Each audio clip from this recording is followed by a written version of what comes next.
¿Qué tal? En esta ocasión tenemos otra propuesta de experimento y es uno muy interesante, es el control de velocidad de un pequeño motor de corriente directa.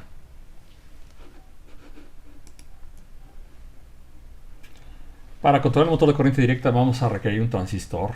Voy a comenzar platicando un poco del transistor. El transistor es este dispositivo de tres terminales, una se llama base, otra colector y otra emisor. El que estaríamos utilizando es el TIP 120, que permite manejar corriente suficiente para actuar nuestros motores. Este es el símbolo esquemático del TIP 120 y aunque se puede utilizar para amplificar las señales, en este caso lo vamos a utilizar más bien como un interruptor que conecta el colector y el emisor, y vamos a aplicar una señal de conmutación a través de la base. Entonces, de acuerdo con la señal de la base que apliquemos a la base, este interruptor va a estar abierto o cerrado. Esta operación se llama conmutación. Entonces vamos a utilizar nuestro transistor como un dispositivo de conmutación, simplemente como un interruptor controlado electrónicamente.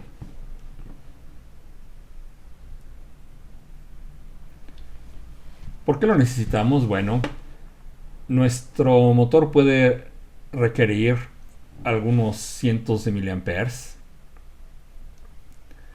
y estos cientos de miliamperes no los proporciona un pin de nuestra tarjeta Arduino. Entonces el transistor nos permite establecer lo que se llama ganancia de corriente directa.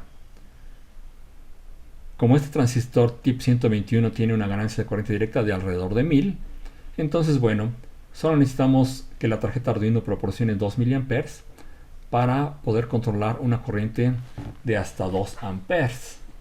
No les recomiendo que utilicen un motor tan grande porque pues para manejar esa cantidad de corriente se necesita que el transistor esté acoplado, pegado a una superficie metálica que le permita aumentar la disipación de calor.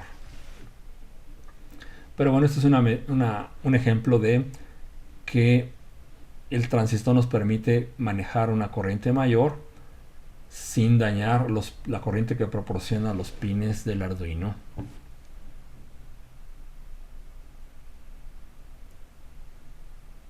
Entonces tenemos una relación de 1 a 1000.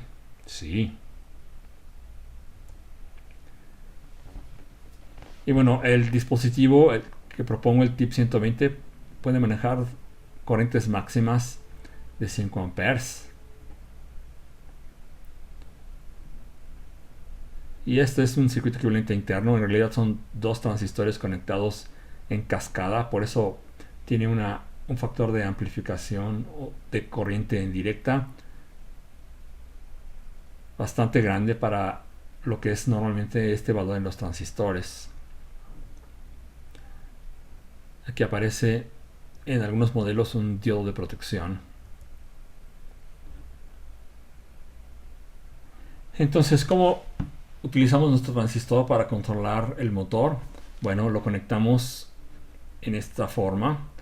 Tenemos la alimentación, voltaje positivo. Después este es el símbolo que representa un motor, porque básicamente es una bobina. Una bobina que al circular corriente pues genera un campo magnético, y este campo magnético va a ser atraído o repelido de un imán. El imán puede ser fijo o otro campo, un electroimán.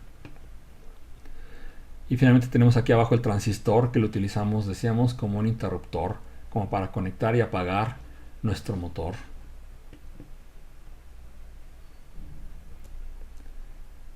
Cuando encendemos el transistor, se cierra el circuito y circula corriente eléctrica.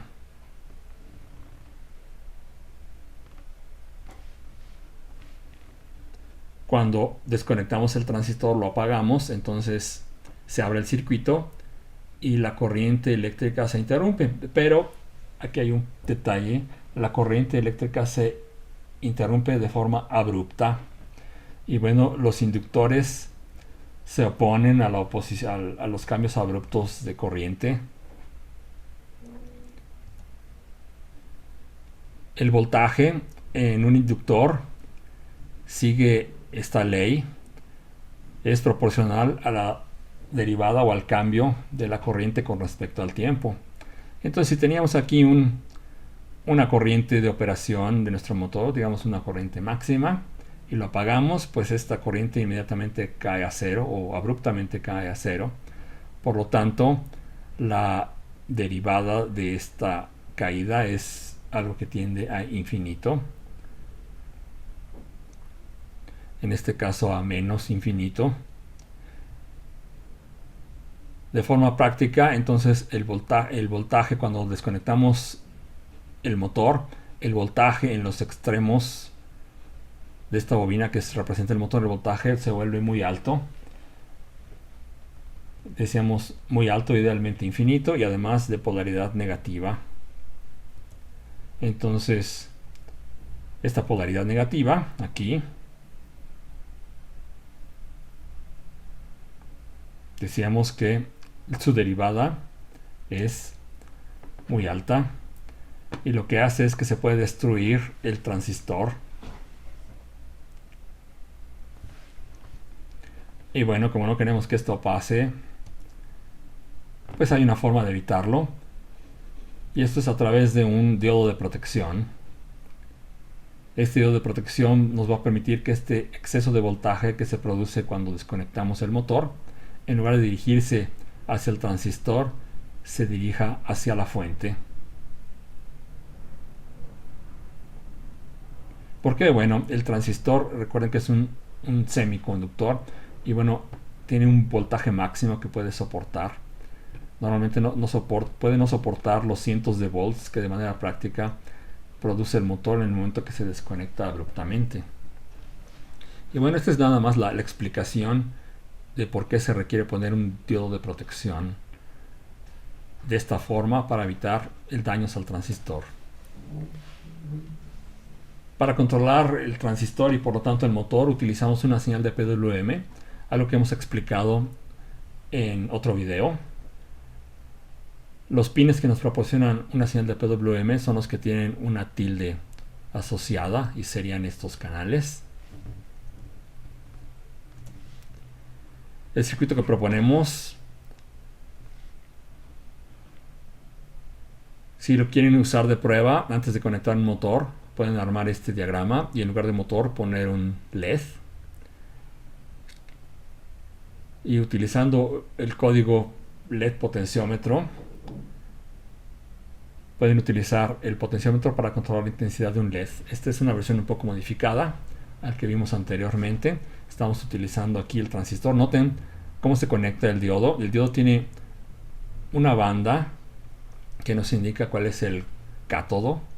Entonces el cátodo va conectado a la terminal positiva y el ánodo aquí a esta terminal de mi transistor, que sería el colector.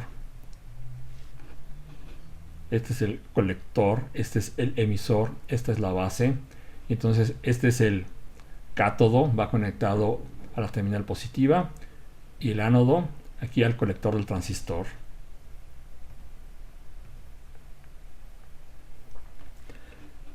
Les sugiero que la resistencia que está conectada a la base del transistor sea una resistencia de 1 kilo ohm, y la vamos a conectar al pin 6 de nuestra tarjeta Arduino. Esta es la versión del diagrama en el que hemos conectado un motor de corriente directa. Observen que el motor está conectado aquí al cátodo. Además está conectado a la alimentación. Sí. Y esta alimentación, en este caso estamos tomando la alimentación de 5 volts de la tarjeta Arduino. Sin embargo, y a ver, aquí lo voy a decir un poco lento.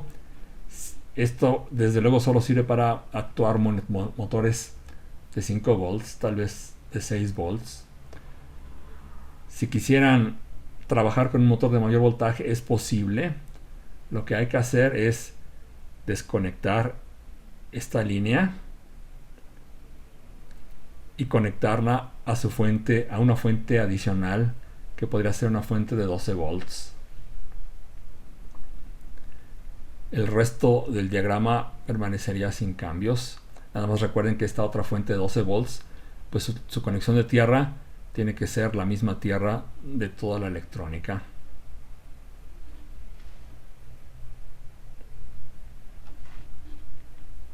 Bien, ahora les propongo que hagamos una simulación utilizando Tinkercad.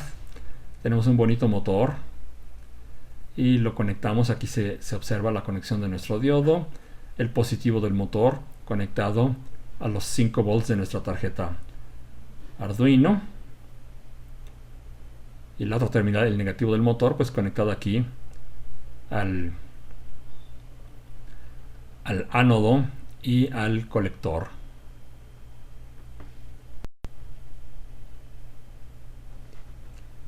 Esa conexión también aparecía acá. El negativo está conectado al ánodo y al colector. Bien, entonces para controlarlo utilizamos el programa LED potenciómetro. ¿Y cómo se controla? El detalle de cómo funciona la señal de PWM lo hemos mencionado en otro video, pero aquí brevemente vamos a explicar que se genera una señal cuadrada. La duración de este pulso va cambiando, es lo que llamamos ciclo de trabajo. Un ciclo de trabajo de 20% significa que el 20% del tiempo va a estar en alto, y así sucesivamente. Como esta va a ser una señal que está prendiendo y apagando muy rápido y el motor no puede detenerse tan rápido, su inercia lo hace que siga girando, y además el comportamiento eléctrico de la bobina también hace que no pueda apagarse tan rápido. Entonces lo que ve el motor es un voltaje promedio, no ve estos pulsos que prenden y apagan tan rápido, sino un voltaje promedio. Y entonces el motor de corriente directa gira a una velocidad que es proporcional al voltaje que le aplicamos. Entonces, si le estamos aplicando un voltaje promedio bajo, el motor va a girar a baja velocidad. Si le aplicamos un voltaje promedio medio, así como ciclo de trabajo del 50%, entonces girará a media velocidad. Y si aumentamos el ciclo de trabajo, el voltaje promedio aumenta y también su velocidad. En algunos motores observamos que pues para ciclos de trabajo bajos, el motor no alcanza a vencer su inercia inicial para que comience a girar. Entonces es posible que pues el potenciómetro no gire desde que lo comenzamos a mover de la posición 0. Y bueno, los invito a que hagan un ejercicio. Si disponen de los componentes físicos, pues hagan una prueba, y si no, pueden utilizar el simulador de Tinkercad. Por lo pronto sería todo. Agradezco su atención y nos vemos muy pronto.